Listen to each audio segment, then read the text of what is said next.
ప్రభుత్వంలో అందరికీ సమన్యాయం చేయడమే లక్ష్యమని అందులో భాగంగానే ఈ నెల 28వ తేదీ నుండి జనవరి 5వ తేదీ వరకు ప్రజాపాలన కార్యక్రమం నిర్వహిస్తున్నామని రాష్ట్ర పర్యావరణ అటవీ మరియు దేవాదాయ శాఖ మంత్రి కొండా సురేఖ అన్నారు. వరంగల్ నగరంలోని అబ్నుసాల్లో మంత్రి కొండా సురేఖ 2,78,30,38,000 రూపాయలు షాదీ ముబారక్ కళ్యాణ లక్ష్మి చెక్కులు పంపిణీ చేశారు. గత ప్రభుత్వంలాగా పార్టీ కార్యకర్తలకే అభివృద్ధి సంక్షేమ ఫలాలు దక్కుతాయన్న ఆలోచన అవసరం లేదని, అర్హులైన ప్రతి ఒక్కరికి అభివృద్ధి సంక్షేమ ఫలాలు దక్కుతాయని, కాంగ్రెస్ ప్రభుత్వం ప్రవేశపెట్టిన 6 గ్యారంటీల అమలుకు కట్టుబడి ఉన్నామని, వరంగల్ తూర్పు నియోజకవర్గం అభివృద్ధి పదంలో ముందుకు తీసుకెళ్తామని, ప్రతి ఇంట్లో సభ్యురాలిగా ఉంటూ వారి కష్టసుఖాల్లో పాలు పంచుకుంటానని సురేఖ అన్నారు.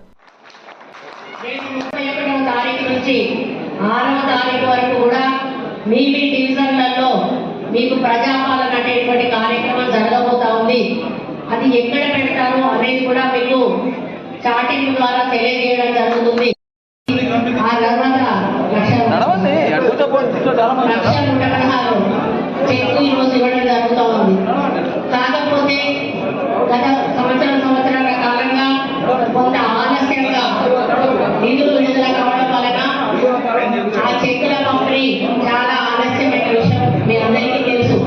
ఏది ఏమైనా కూడా నిర్మాణంలో ఒకటే చెప్తా ఉన్నాను, ఈరోజు ఇచ్చే చెక్కులే కాదు, పెండింగ్ లో ఉన్న చెక్కులు కూడా దయచేసి వాళ్ళను మన ఆఫీసుల నుండి తిప్పుకోకుండా వీలైనంత తొందరలో వాటిని కూడా మంజూరు చేయించి పంపిణీ చేయాల్సిన బాధ్యత మీద ఉందని చెప్పి విజ్ఞప్తి చేస్తా ఉన్నాను.